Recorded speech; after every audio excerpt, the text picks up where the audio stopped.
Thank you for joining us on The Other Path. Before we begin, I'd like to introduce you to Unwell, a Midwestern Gothic mystery podcast.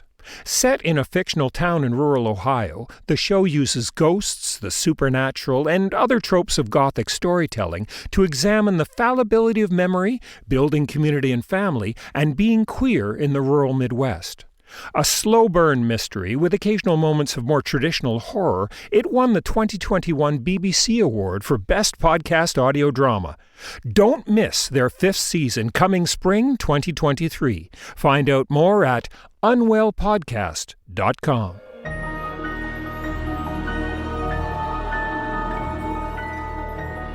Welcome to Odyssey Theater's The Other Path, a series of haunting, sometimes darkly mischievous audio dramas. Our journeys, inspired by fantastical tales from the past, are set in imaginative landscapes of the present. Thanks for joining me, Bruce Spinney, for a walk down the path less traveled. Now, I invite you to turn left onto Chic Street. We're heading to a fashionista party, no less. All the ravishing people will be there.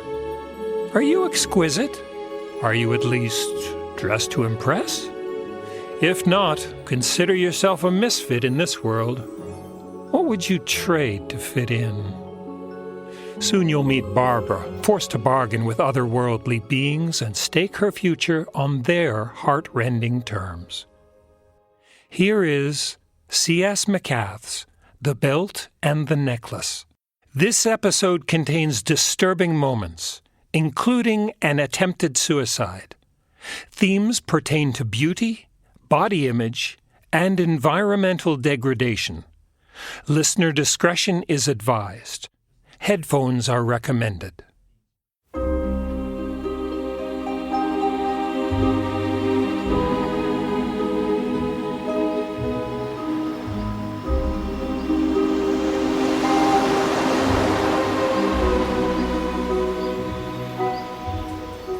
In the beginning, there was only a girl who needed to be loved.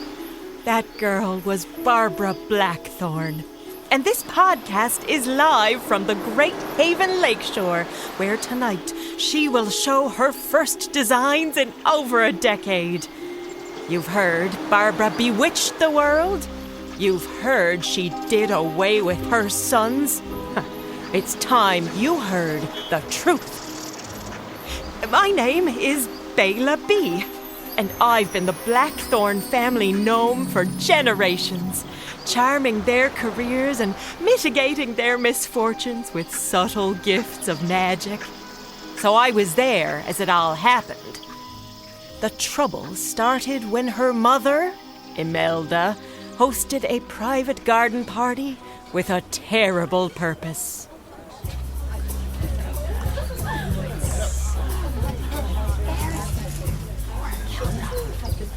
Mama, please don't replace me.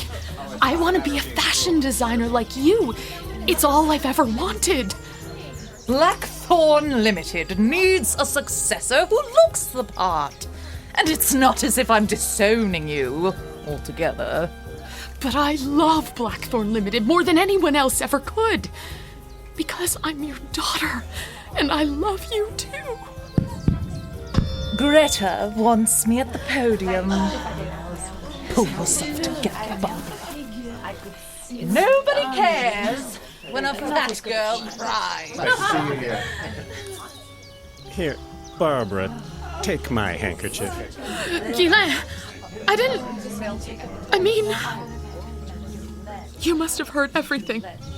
I thought you wanted to step aside as your mother's successor. No.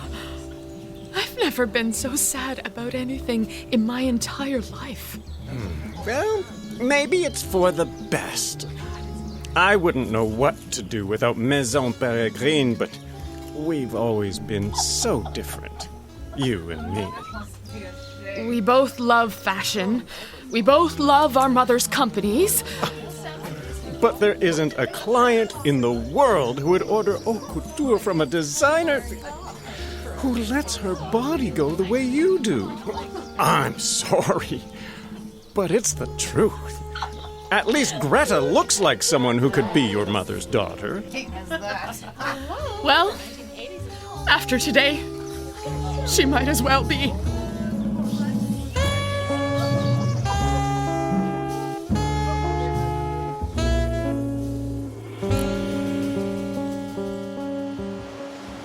After the party, I found Barbara sobbing before the mirror in her bedroom. She held a razor blade to her wrist, and a bead of blood was pooling along the edge. I was desperate to save her life, so I did a thing not many folk from the other world have done, and revealed myself to one of your kind for the first time ever.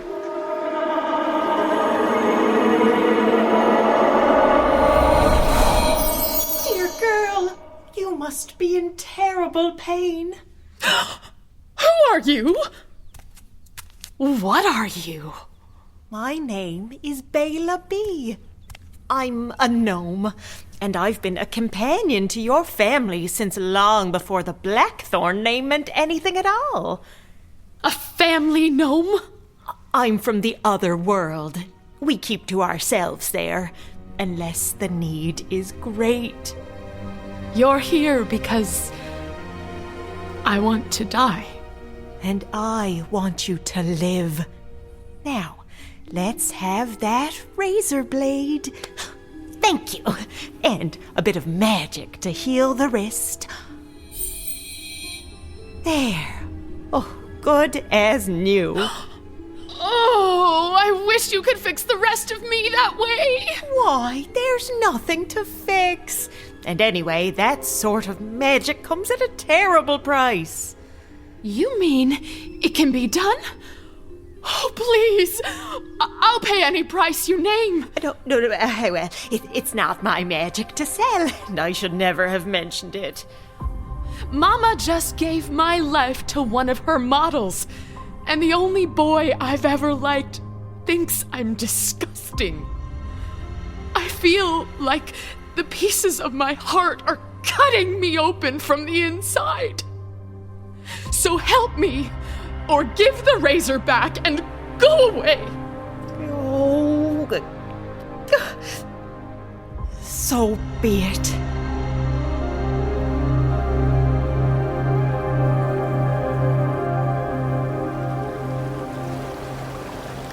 Late that night, Barbara came down to the lake shore and cast the plums I gave her into the water. 1, 2, 3. The pair of merfolk that emerged were exquisite. Skin smooth as drift glass, hair winding about their arms like eels, fins thrashing in the shallows, and their voices like a song heard in a dream, half remembered in the morning.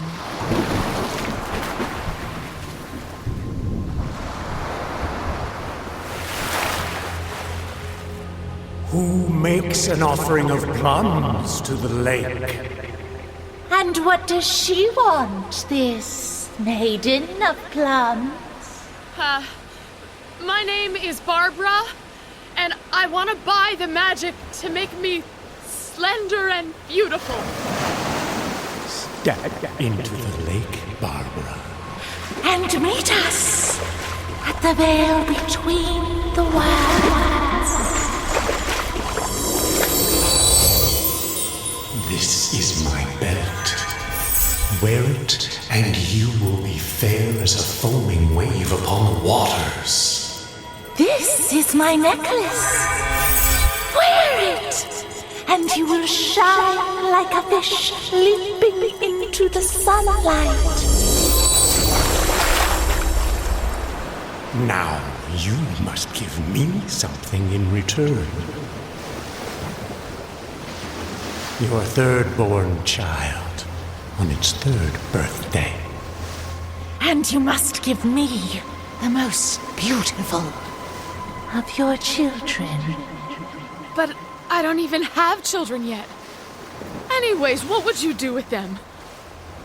Where would they live? Oh, ask me for something else. Anything else. This is the bargain. A gift for a gift. Of equal value. A gift for a gift. Oh, this is fine. If I ever have children, I promise to pay your price. Never take them off. And never forget your promise, maiden of plums.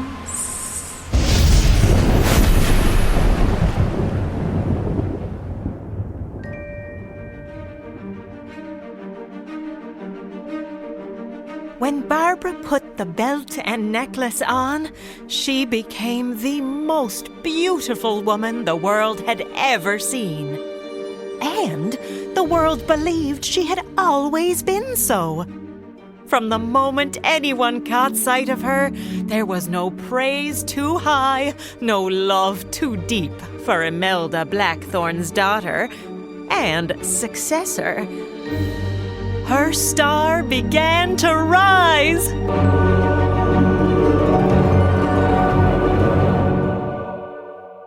Congratulations to Beaumont Academy's Fashion Design Student of the Year! Thank you so much, everyone, for believing in me.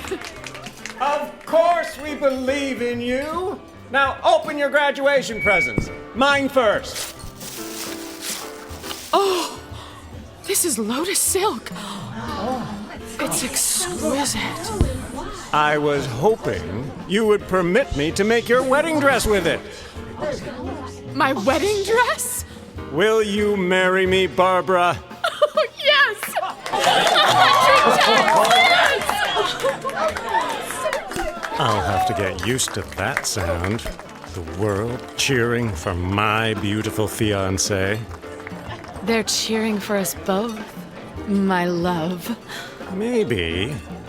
And the world is welcome to adore you. But you're mine now. Don't forget it. Take care of her, Ghislaine. There's nothing more precious to me than my daughter.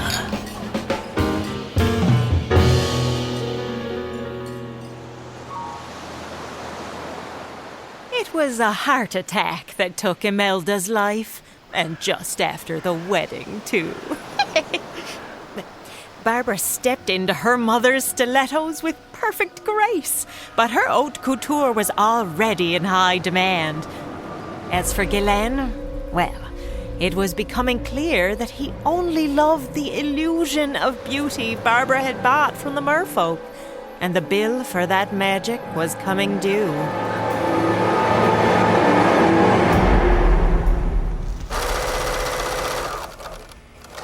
What are you doing with all that fabric, Barbara? I'm designing an evening gown for Margaret. Your secretary? She can't find anything in her size. That's because she's a bucket of lard. She has a right to beautiful clothes, no matter what she weighs. You can't design for fat people. It will ruin your reputation. It's not about reputation. It's about Margaret's self-esteem. Give me that dress. You've ripped it in half. Good. Now go home and change into a decent maternity frock. You look like a common dressmaker. He's only ripped the seam. Nothing we can't mend. I'm scared of what he might do when the baby is born. The mermaid who gave me the necklace will expect me to give her my child. And I can't do that. No good mother could. Oh, he pushed you into this pregnancy, and make no mistake. What will happen if Ghislaine finds out what I promised the merfolk, and why? What will the merfolk do if I refuse them?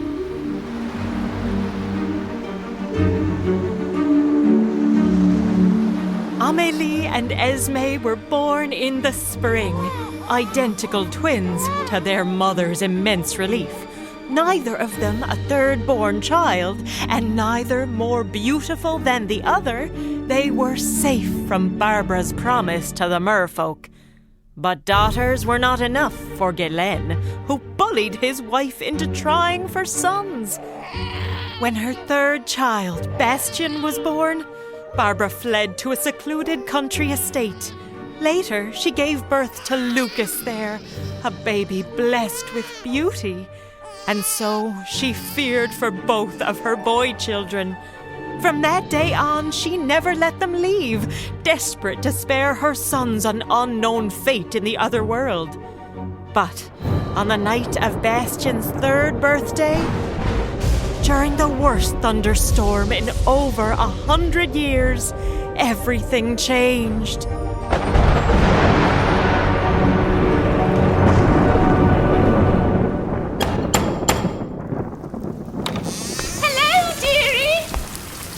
Automobile engine drowned at the end of your driveway.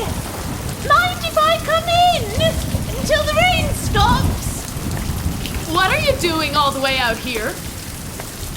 My goodness, you're a prickly thing. Well, I've got just the remedy for that. Have a look at this silver coin. See how it gleams in the porch light? Oh, it's so bright, so heavy in my hand. Go have a nice lie down with it. Now, where can I find the boys? Up the stairs and to the right. Left the door open.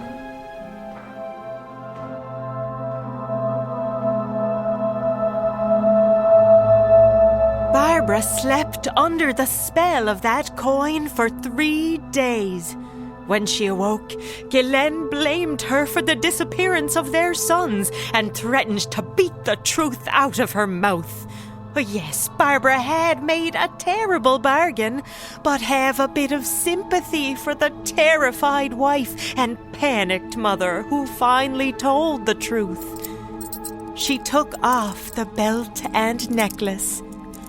A shadow flickered on Ghislaine's face, but then he was kind, supportive, eager to try and trade the belt and necklace for Bastian and Lucas.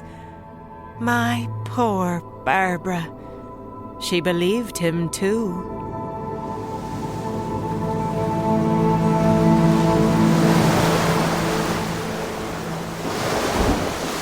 I don't understand. I summoned the merfolk with plums before, and they came right away. An old woman nobody saw but you. Merfolk who don't come when you call. A belt and necklace that helped you bewitch the world. What else are you hiding, Barbara? Let go of my hair. You're hurting me. Not until you tell the truth. I already have. I just want to be loved. I'm so sorry. About what? That you deceived your mother, me, everyone for years with some sort of magic? Or that you dragged my sons into your scheme? Tell me where they are, witch! They're in the other world. Maybe we just need to summon the merfolk again. Then by all means, go down there and summon them! Please, Ghislaine, don't do this. You don't have to.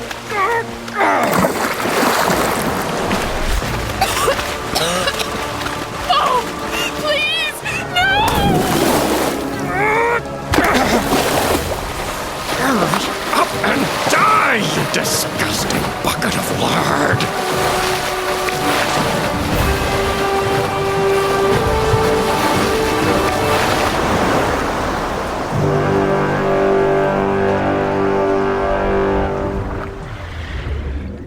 After a time, Barbara stopped fighting Ghislaine and sank past bits of floating garbage and billowing plastic bags, the belt and necklace clutched in a tight fist. But the lake could do no harm to the keeper of its gifts, so she crossed the veil between the worlds, very much alive. Beyond, the water shimmered with the flicking tails of bright fishes and glowed with the pale green light of a castle on the lake floor.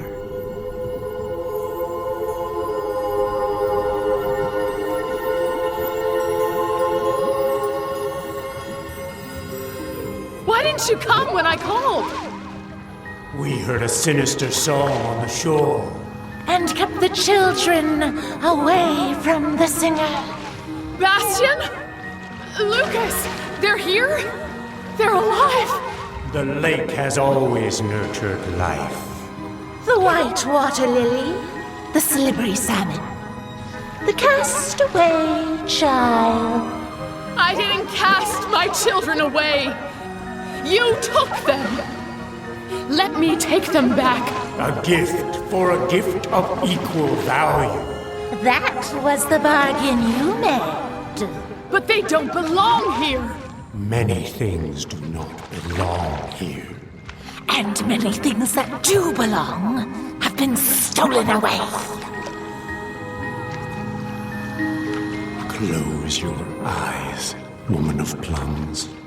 And listen to the song your sons will someday sing. I see plums bobbing on the waves. My knees in the shallows. My face underwater. His hands around my neck. I begged him not to kill me. This is your memory of the lake.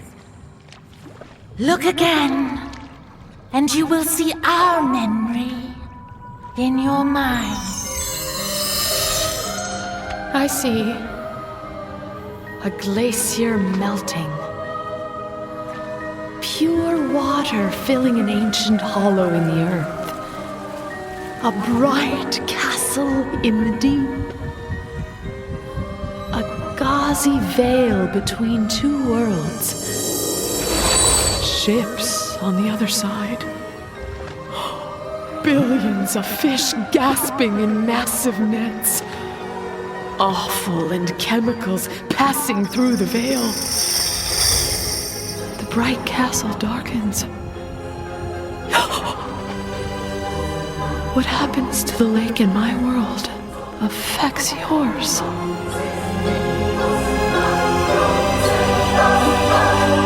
Your kind have forgotten, but you will remember.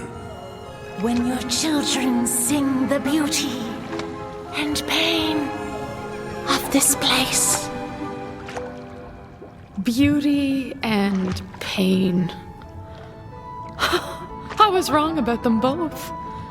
So what if Mama wanted to give her company to a model? Maybe there could have been a little studio for me somewhere by the lakeshore, where people of all sizes could come for fashionable clothes.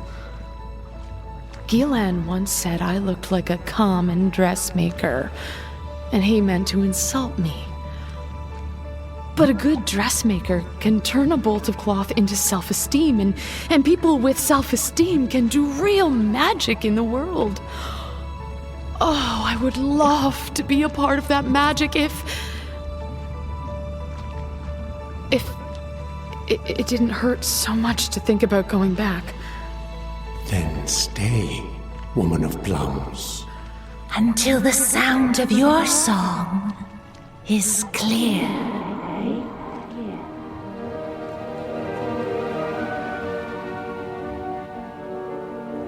Barbara lived with her sons among the merfolk for many years, which accounts for the time she was missing. The boys made friends with the orphans and cast-away children the merfolk rescued, and the choir grew as they all transformed into merlads and mermaids together. For a time, Barbara was a reminder of their humanity, a teacher, a mother. But a day finally came when she could do no more for them. So the woman of plums, the keeper of the belt and necklace, returned to the surface, and to me, while Bastian and Lucas followed behind her, singing a high, haunted farewell.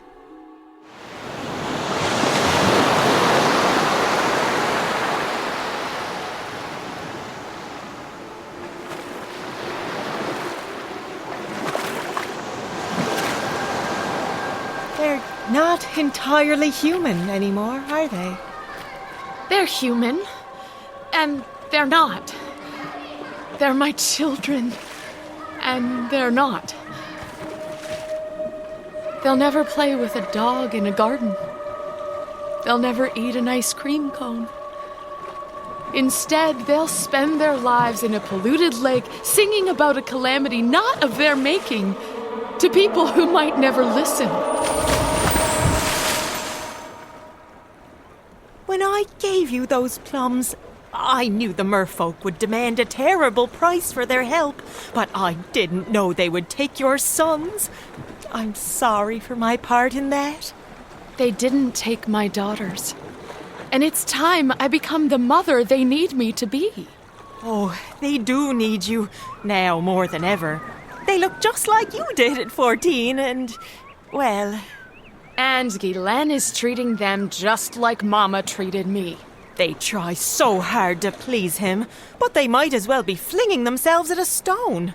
My heart breaks for them. Well, I can't go home. No, indeed. And Guylaine has taken ownership of Blackthorn Limited, too. Then I'll start over. Build a new fashion studio. Make a place where Amelie and Esme always know how much they're loved. That sounds wonderful. I'll do all I can to help. Well, let's go then! There's no time to wait. You'll be wanting to know why Barbara wasn't arrested when she returned, when Guylaine was after claiming she was a witch who abducted his sons. I can only say that we told the truth to the police. And, with a bit of help from the belt and necklace, they believed us. Guylaine was afraid. The wife he thought was dead was back to tell her side of the story. But he was a handsome king of fashion who knew how to captivate an audience.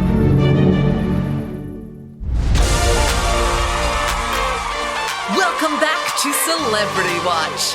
We're talking to Barbara Blackthorn, joining us from our new fashion studio on the lakeshore, and Guylaine Peregrine, here with me in the New Haven studio. Guylaine, tell us what happened when Barbara took off the belt and necklace. I discovered my wife was a witch, and my sons had been sold into some sort of magical slavery. That's not true. I was gutted. And the twins could tell you why I bargained with the merfolk. Mama treated me the way you treat them. Is there any substance to Barbara's accusation that you tried to drown her? Of course not. We went to the lake, and when nobody came out of the water, she ran away. Maybe she lied about the merfolk, too. And my sons are... I can't even say it. None of that is true. Guylaine knows the police are trying to prove what he did that night. Guylaine, Amelie and Esme are children. They shouldn't have to beg for their father's love and fight the world for their self-esteem because they're fat like me. Well, that's what I came home to change. For them and anyone else who needs my needle and thread. Viewers, you've heard from them both now. We'll take your social media questions after the break.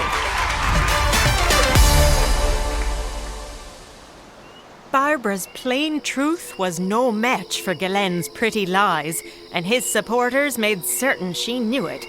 The vandalism and threats never made the news, but you might remember the arson attack that destroyed her studio. That was when Margaret, her old secretary, started a crowdfunding campaign that made enough money to rebuild. She's in the audience tonight, wearing the gown that Barbara designed for her 15 years ago. There it is, the truth as I remember it, and just in time. Where is she? Tell her Constable Brandywine wants to know where my sons are. That's Guillen up on the hill with the twins, the police, and a pack of sympathetic reporters. Well, there's a reason Barbara decided to hold her fashion show at the lakeshore. The merfolk are arriving too. Mr. Perry, we would like to know if you were going to do why did you decide to show yourself today? Come out, witch! Amelie and Esme want to know what you did to their brothers. Hello, my beautiful daughters. I'll bet you don't recognize me. We remember your voice. And you look like us. Do you really think we're beautiful? Oh my, yes. What's that music, Mama? I don't hear any music. All I hear is a terrible noise. Those are the merfolk, and your brothers are with them. They sing a song of the lake now, calling us to care for it in a time of great need. Merfolk? My sons? Where are they? Why is it so dark out here? Papa says you sold our brothers for a belt and necklace. When I was a girl, like you, I believed nobody could love me because of the way I looked. So I made a terrible bargain with the merfolk for magic to make me slender and beautiful. I believe the same thing sometimes.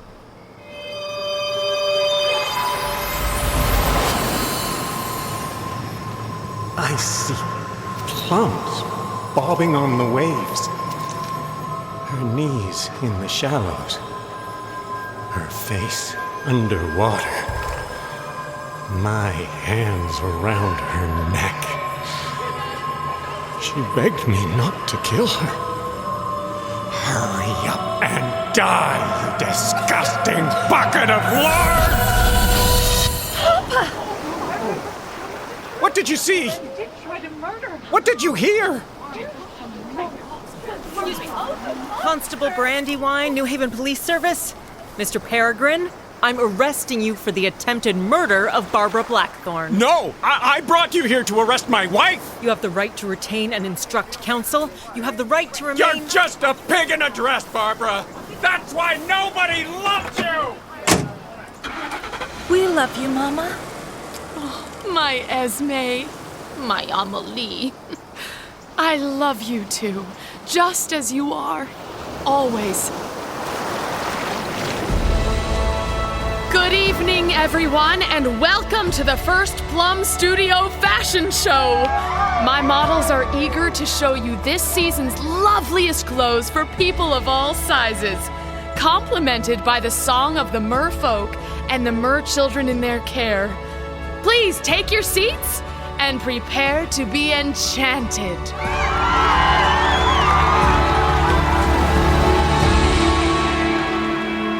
The tale is told.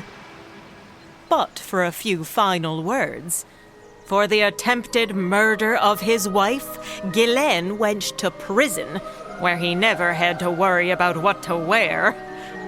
Bastian and Lucas grew into thoughtful mermen who sang to anyone who would listen, and those who did were moved to protect and restore Great Haven Lake. Amelie and Esme blossomed into beautiful women who honored their mother's vision in the clothes they designed for every body.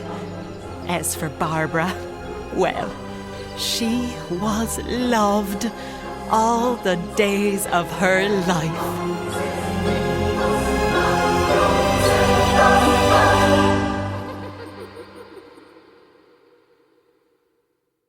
You have heard The Belt and the Necklace by C.S. MacCath.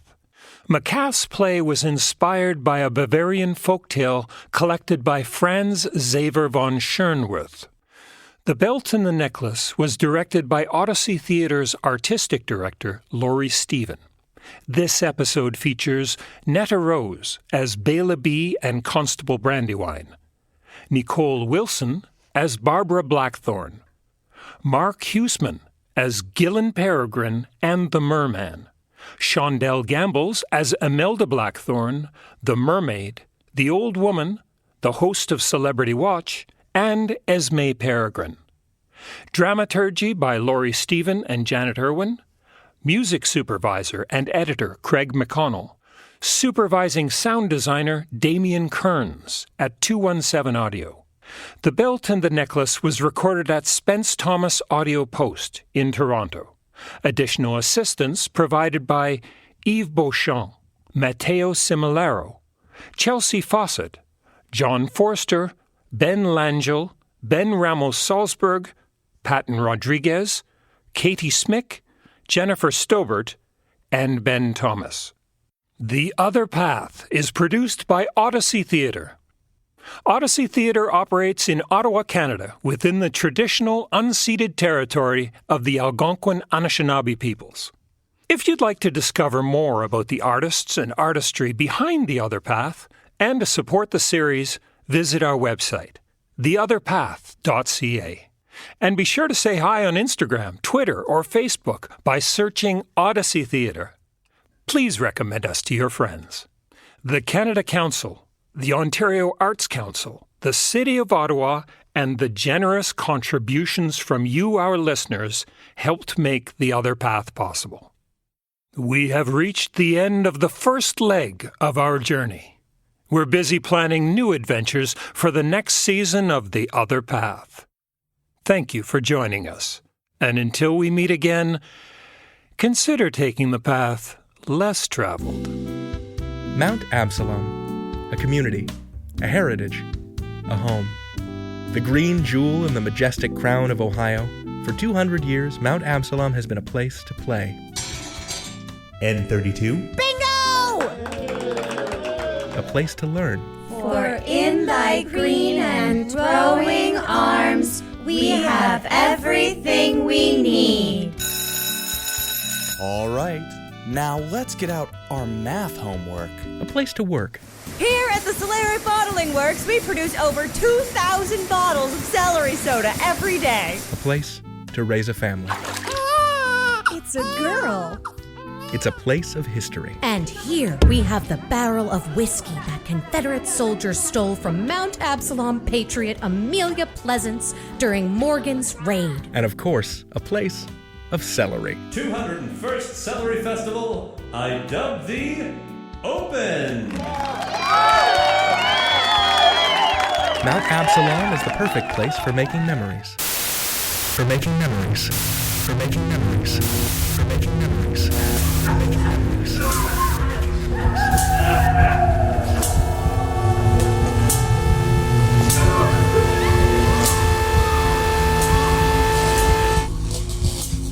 Make your memories with us.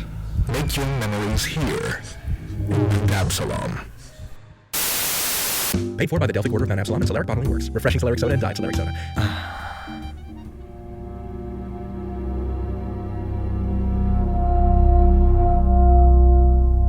Unwell, a Midwestern Gothic mystery.